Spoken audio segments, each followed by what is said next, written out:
Telugu Desam party కేంద్ర కార్యాలయం మీద దాడి కేసులో కీలక పాత్ర ఉన్నటువంటి వ్యక్తి సజ్జల రామకృష్ణారెడ్డి గారు. సజ్జల రామకృష్ణారెడ్డి గారిని ఏదైతే సిఐడి వాళ్ళు ఎంక్వైరీకి పిలిచారు. సరే, సజ్జలతో పాటు దేవినేని అవినాష్, లేళ్ల అప్పిరెడ్డి కూడా కలిసి వెళ్ళారు.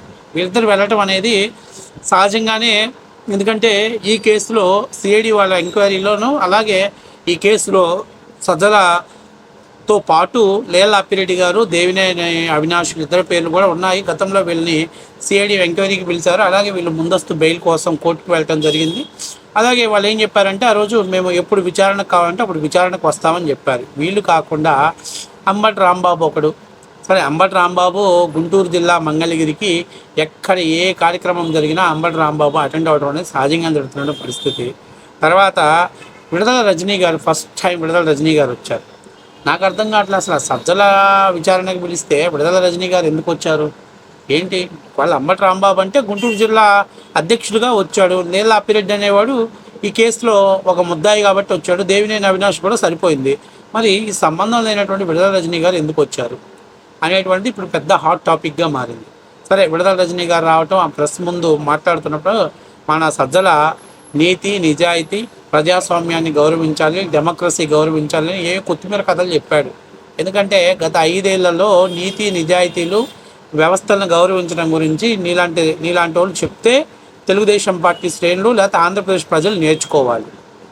ఎందుకని గత 5 ఏళ్లలో ప్రజాస్వామ్య వ్యవస్థని ఎంత కూనీ చేయాలో, ఎంత దిగజార్చాల్సిన పరిస్థితి దిగజార్చారో ఆంధ్రప్రదేశ్ ప్రజలందరికీ కూడా తెలుసు. అందులో ముఖ్యంగా నువ్వు అసలు ఫస్ట్ ఆఫ్ ఆల్ వైసీపీ నాయకులు అంటున్నారు, ఏంట్రా బాబు ఈ సజ్జల ప్రెస్ మీట్ పెడితేనే ఇరిటేట్ వస్తుంది, అంటే అసహ్యం వేస్తుంది. అతను మాట్లాడుతుంటేనే ఏదో తెలియనటువంటి బోర్ వస్తుంది, అంటే బోర్ కొడుతుంది. ఆ చండాలంగా మాట్లాడుతున్నాడు. అసలు ఏం మాట్లాడతారో తనకే అర్థం కాదు. ఒక సబ్జెక్ట్ లేదు, ఒక పాయింట్ వైజ్గా మాట్లాడటం చేత కాదు.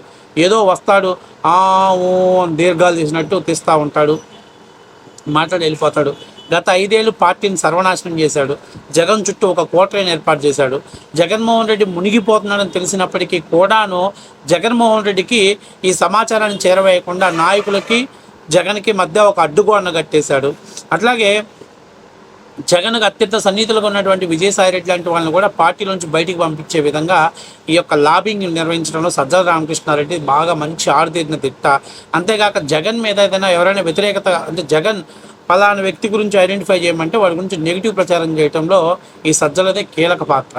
సజ్జల రామకృష్ణారెడ్డి మీడియా ముందుకు వచ్చి ఈ 5 ఏళ్ళు ఏం చేశాడో తెలియదు, పెద్ద పత్తిలాగా మీడియా ముందుకు వచ్చి ప్రజాస్వామ్యం అలా ఉండాలి, డెమోక్రసీలో ఇలా ఉండాలి, రేపంటూ మాకు రోజు వస్తుంది, వస్తే మేము వదిలిపెట్టామని ఈయన మాట్లాడుతుంటే వెనక విడుదల రజనీ గారు ఉగ్రహ అంటే పూనకాలు లోడింగ్ వచ్చినట్టు ఊగిపోతూ ఉన్నారు. గత 5 ఏళ్ళు మీరు ఏం చేశారో రాష్ట్ర ప్రజలకు తెలుసు. రాష్ట్ర ప్రజలు మీరు చేసిన పనులు గుండానే మీకు 11 సీట్లు వచ్చాయి. ఎందుకంటే 151 సీట్లు ఉన్న మీరు 11 సీట్లకు పరిమితం అయిపోయారు. నువ్వేదో వెనకాల ఎవరో ఉన్నారు కదా, నేనేదో పెద్ద హీరోని కదా అని చెప్పి బిల్డప్ వేస్తే తొందరలో రాబోయేది ఏందో అందరూ తెలుసు. ఎందుకంటే వైఎస్ఆర్సీపీలో ఎవరి రంకులు బయటపడ్డా ఎవరి పేర్లు వస్తాయో మీరు అందరూ చూశారు. కాబట్టి ఇప్పుడు ప్రత్యేకంగా నేను వాళ్ళ పర్సన్గా వాళ్ళ పేరు చెప్పాల్సిన అవసరం లేదు. దువాడ దివ్యల మాధురి బయటపడ్డప్పుడు సజ్జల ఇంకొకరు రాబోతున్నారని అన్నారు. విజయసాయిరెడ్డి బయటపడ్డప్పుడు సజ్జల ఇంకొకరు రాబోతున్నారు అంటున్నారు. కాబట్టి ఇవన్నీ గత 5 ఏళ్లలో మీరు అధికారాన్ని అడ్డం పెట్టుకొని ఎంత చెత్త పనులు చేశారో అందరూ తెలుసు. ఇవాళ పెద్ద పత్తిలాగా మీడియా ముందుకు వచ్చి మాకేం తెలీదు, గత 5 ఏళ్ళు పరిపాలన అందించాం, మేము వ్యక్తిగత విషయాలకు వెళ్ళలేదని చెప్పేసి మాట్లాడదు. అసలు నీ కొడుకు ఎంత దారుణంగా ప్రవర్తించాడు. సోషల్ మీడియాని ఒక సైకో ప్రపంచాన్ని సృష్టించాడు. ఎవరు మాట్లాడితే వాళ్ళ మీద బూతులు మాట్లాడటం, ఎవరు మాట్లాడితే వాళ్ళ మీదకి వాళ్ళని అసభ్యకరంగా దూషించటం, ఆడవాళ్ళని వదిలిపెట్టకుండా వాళ్ళని ఫొటోస్ని మార్చి వాళ్ళని ఇబ్బంది పెట్టడం, ఇట్లా గత 5 ఏళ్లలో ఒక సైకో సామ్రాజ్యాన్ని సృష్టించాం. అద్దు పద్దు లేకుండా వైసీపీ నాయకులు మాట్లాడారు, కార్యకర్తలు మాట్లాడారు, సోషల్ మీడియాలో అలాగే మాట్లాడారు.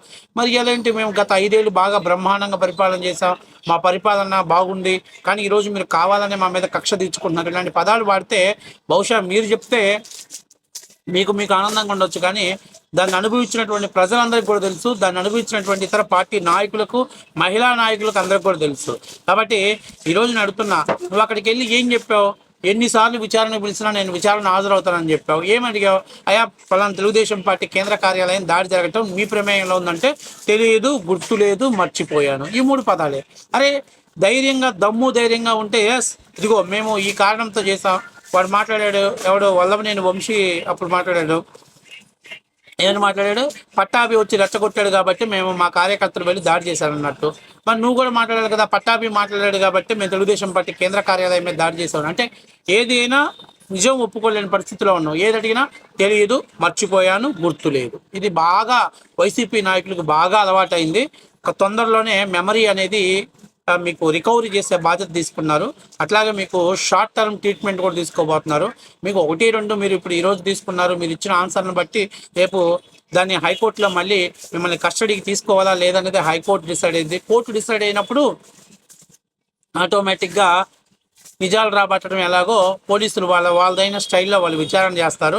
ఆ రోజు సజ్జలు కాస్త మిలెట్స్ కాస్త నలిగిపోయి పొడి పౌడర్ అయ్యే పరిస్థితి ఉంటుంది. కాబట్టి అప్పటిదాకా ఈ ఎగస్ట్రాలు ఈ అతి మాటలు కట్టడి చేసుకొని ఫస్ట్ ఆఫ్ ఆల్ మీరు గత 5 ఏళ్ళు ఏం పీకారో, ఎంత ప్రజాస్వామ్యాన్ని అపహాస్యపాలు చేశారో, ఎంత ఆడవాళ్ళని మానసికంగా హింసించి వాళ్ళ మీద మీరు పైచాచిక ఆనందం పొందారో రాష్ట్ర ప్రజలందరూ తెలుసు. కాబట్టి సజ్జల గారు కొంచెం మీ హీరోయిజం, పక్కన ఎవరో ఉన్నారని హీరోయిజం ఆపేసి మూసుకొని అర్థమైందా, ఇంకో 1-2 సార్లు విచారణకు వస్తే మీకు అలవాటు అయిపోయింది. ఫస్ట్ టైము జాగ్రత్తగా ట్రీట్ చేస్తారు, సెకండ్ టైము కొంచెం చూపిస్తారు, థర్డ్ టైం మాత్రం సినిమా సినిమా సినిమా బాగా చూపిస్తారు 70mm వేసి.